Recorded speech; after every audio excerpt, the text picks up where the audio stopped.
Boa tarde. Quero saudar nosso presidente da Câmara, Márcio Binzeli, saudar os senhores e senhoras colegas vereadores, saudar os colegas da bancada do PTB, vereador Hamilton, vereador Bill, saudar também a vereadora Camila Nunes, filha do Bibo Nunes, que está assumindo hoje, e saudar o público que nos assiste. Eu venho a essa tribuna para falar sobre a prevenção do suicídio. Eu sei que o Setembro Amarelo, já passou, mas a prevenção do suicídio deve ser discutida o ano inteiro. E é necessário acabarmos de vez com este tabu, de que não se pode falar sobre este assunto. Precisamos, sim, falar sobre o suicídio, mas da forma correta, falando sobre os fatores de risco, fatores de proteção, como ajudar, sinais de alerta, e, principalmente, falar sobre a saúde mental. Na verdade, mais do que falar sobre o suicídio, precisamos também falar sobre a questão da resiliência e da superação. Sabemos que vários casos de suicídio poderiam ter sido evitados se tivessem sido falados da forma correta e sem julgamentos. Portanto, é importante debatermos a exaustão a este tema, a fim de minimizarmos os números, os casos de suicídio no país. Os dados, eles são alarmantes, alarmantes. Pasmem no que eu vou dizer agora. De 800 mil a 1 milhão de pessoas realizam suicídio no mundo. O suicídio é a segunda causa mais frequente entre jovens de 15 a 29 anos. Mas não só os jovens é um grupo de risco, porque muitas vezes a gente acha que somente o jovem é a nossa preocupação, mas o público idoso, acima de 60 anos, também é uma outra faixa etária de risco. A cada 40 segundos, uma pessoa é vítima de suicídio no mundo. A cada 45 minutos, uma pessoa é vítima de suicídio no Brasil. Conforme estudos, de 90% a 95% dos casos, sempre está relacionado com alguma doença mental, sendo a principal delas a depressão. E depois, outros casos, como transtorno do humor e dependência química. Então, trata-se de um problema sério de saúde pública e é vital nós desenvolvermos estratégias de promoção e qualidade de vida. Como presidente da Frente Parlamentar de Prevenção ao Suicídio e Automutilação, no mês de setembro, nós realizamos diversas ações que eu gostaria de compartilhar. No dia 1º de setembro, nós estávamos realizando uma ação de conscientização aqui na Câmara de Vereadores para todos os servidores desta casa, entregando um PIN, o símbolo do laço na cor amarela, e um folder também com algumas informações. No dia 10 de setembro, que foi o Dia Mundial de Prevenção ao Suicídio, também estivemos no centro da cidade, perto do Paço Municipal, na frente do Mercado Público, também entregando pins e folders. Fizemos também uma série de solicitações ao prefeito de Porto Alegre, Sebastião Melo, como, por exemplo, a colocação de publicidade na parte traseira dos ônibus do Coletivo Municipal de Porto Alegre, a Carris, com a divulgação do Setembro Amarelo. Foi colocado 20 bus door nos ônibus de Porto Alegre. Solicitamos também ao prefeito a criação de um comitê municipal de promoção à vida e de prevenção ao suicídio, com integrantes do Executivo, Legislativo e outros órgãos afins. Solicitamos também ao prefeito a palestra, algumas palestras para os servidores da Prefeitura sobre a valorização da vida, o que já foi atendido pela Escola de Gestão. Foi realizada uma palestra no dia 22 de setembro, de 1h30, com o título Setembro Amarelo, precisamos falar sobre saúde mental.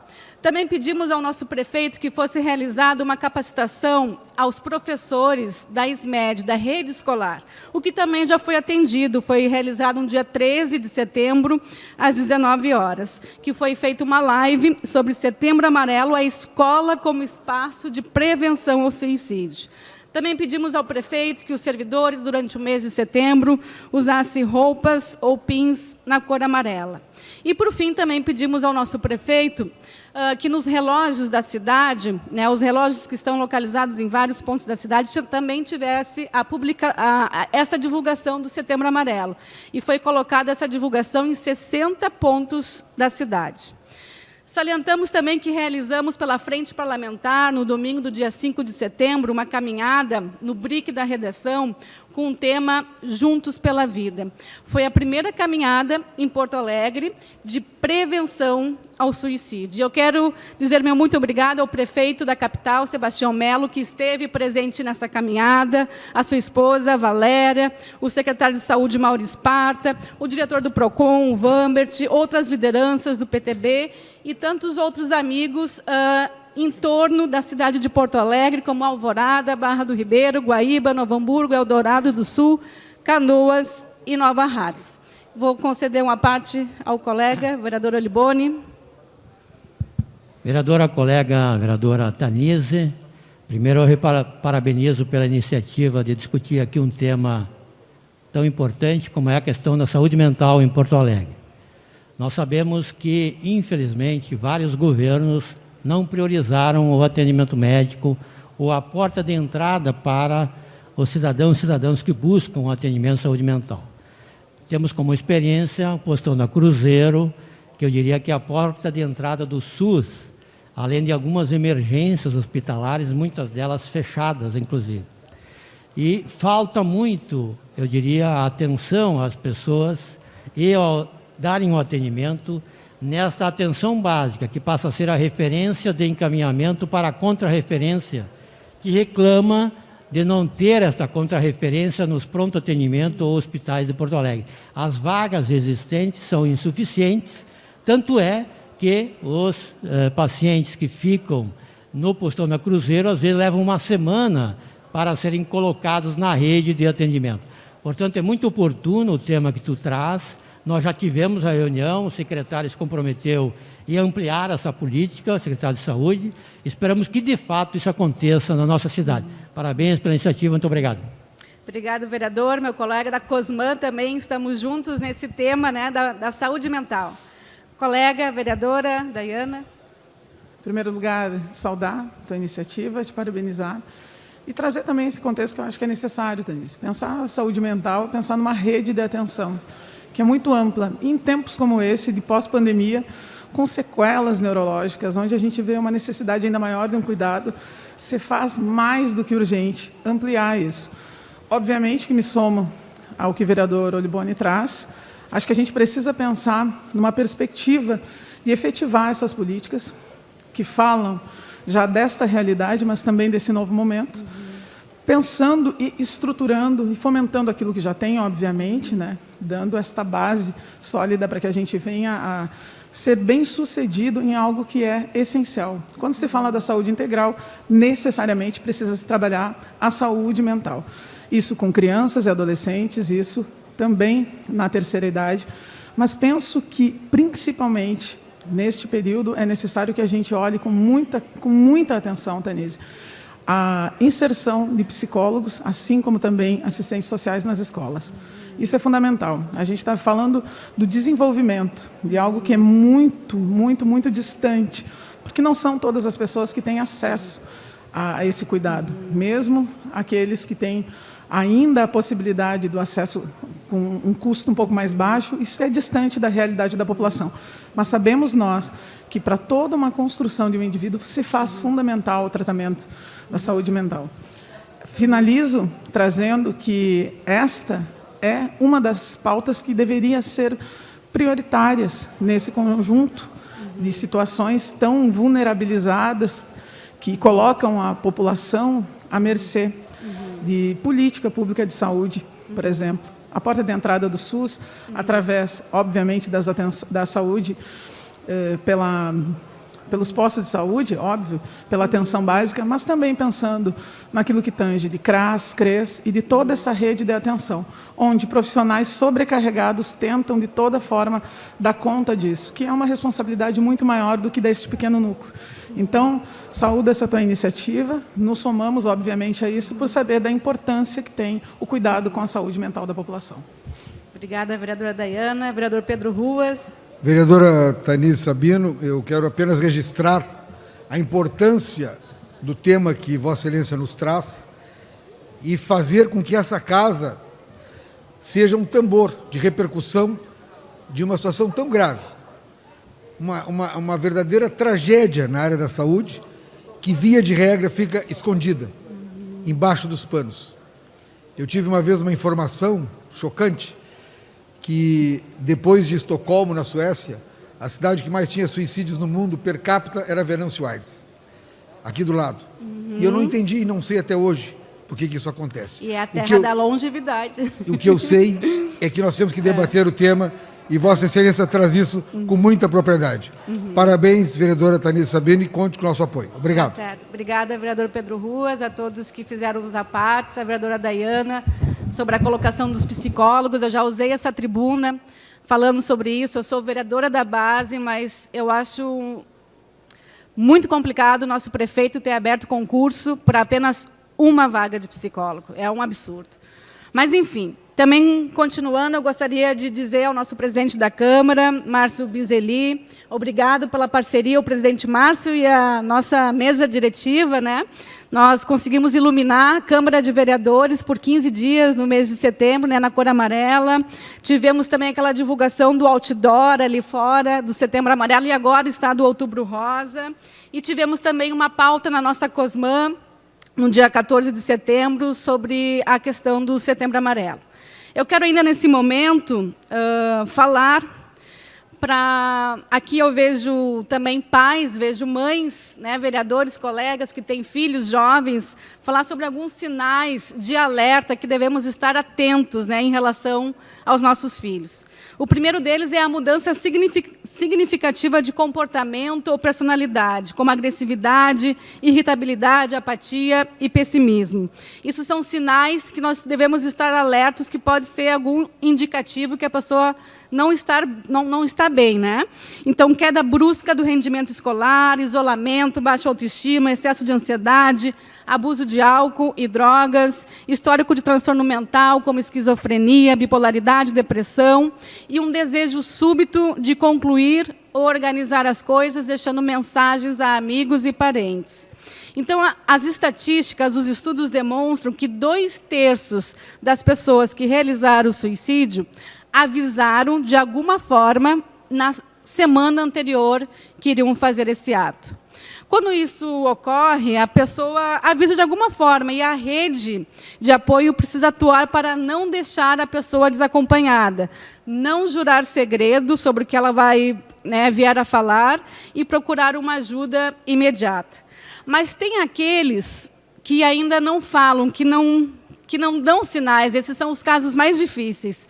A pessoa chega, inclusive, a negar essa ideação suicida quando questionada, mas não deixa de ter um comportamento incomum. O indivíduo geralmente fica mais isolado, retraído, pode pedir demissão ou separação, pode vir passar por alguns períodos longe, em algum lugar diferente, distante, e a família precisa suspeitar. Eu sempre digo que é melhor pecar pelo excesso nestes casos, né, e buscar uma ajuda profissional. Tem pais, tem mães que me dizem, mas que tristeza, imagina, meu filho está com sofrimento, está pensando, né, pensamentos suicidas, e eu internar, por exemplo, né, uma internação psiquiátrica, que triste isso, internar o meu filho, né, uma questão psiquiátrica, mas eu acho que a tristeza maior seria enterrar, né, um filho que morreu por suicídio. Então, eu quero deixar também aqui toda a minha solidariedade, apoio às famílias enlutadas que perderam algum familiar, amigo, devido ao suicídio. A dor é muito grande e quando perdemos alguém dessa forma. Precisamos também ter consciência o que não falar, o que não fazer em relação ao suicídio. Aqui eu gostaria de dar alguns exemplos.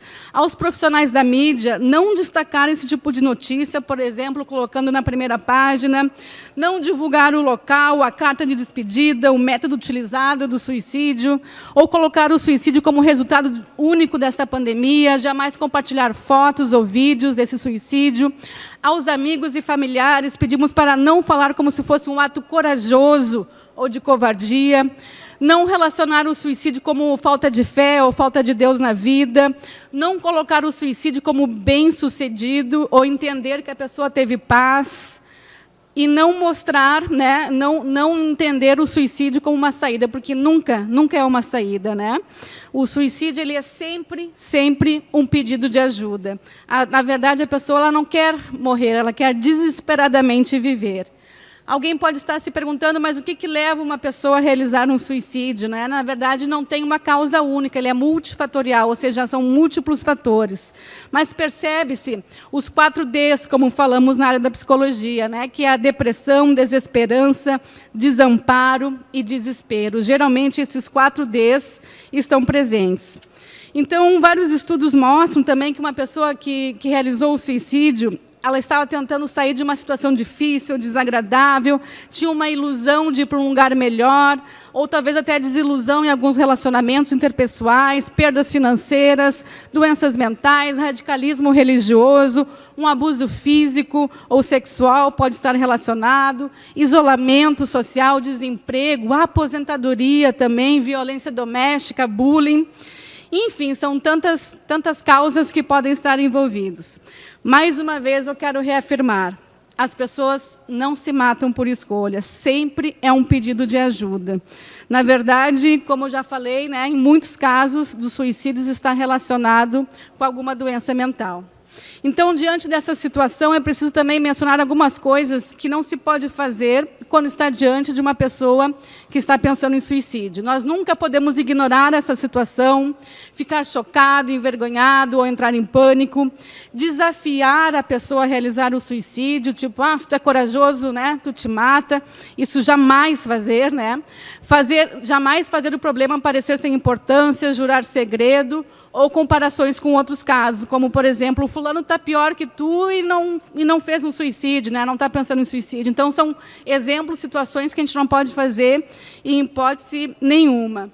Então, nós não podemos minimizar a dor do outro, porque nunca sentiremos da mesma forma como o outro, né? Cada um tem a sua estrutura psíquica, seu funcionamento mental. E antes de encerrar, eu quero parabenizar também o trabalho do Centro de Valorização da Vida, o CVV, que trabalha fortemente na prevenção do suicídio. O CVV é uma ONG, né, que conta hoje com cerca de 4.000 voluntários em mais de 120 postos, 120 locais, né, que prestam um serviço gratuito 24 horas por dia, nos 365 dias do ano, né, 24 horas. São, em média, 10.000 atendimentos por dia em todo o Brasil, né, de uma forma sigilosa e sem julgamentos.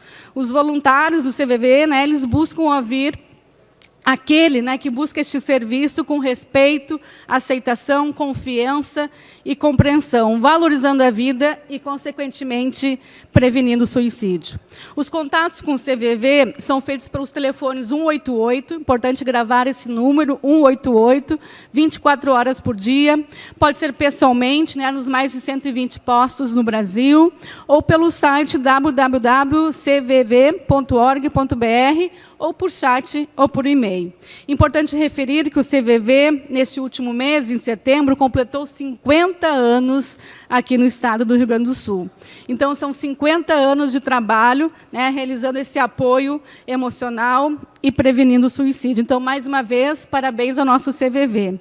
E, para concluir, senhor presidente, convido os nobres pares, colegas vereadores, a família porto-alegrense, a sociedade como um todo, para juntos combatermos esse mal e evitarmos que mais vidas sejam perdidas. Como eu já falei, na verdade, uma pessoa que está pensando em suicídio, ela não quer morrer, ela quer desesperadamente viver. Que Deus abençoe a nossa Porto Alegre. Muito obrigada.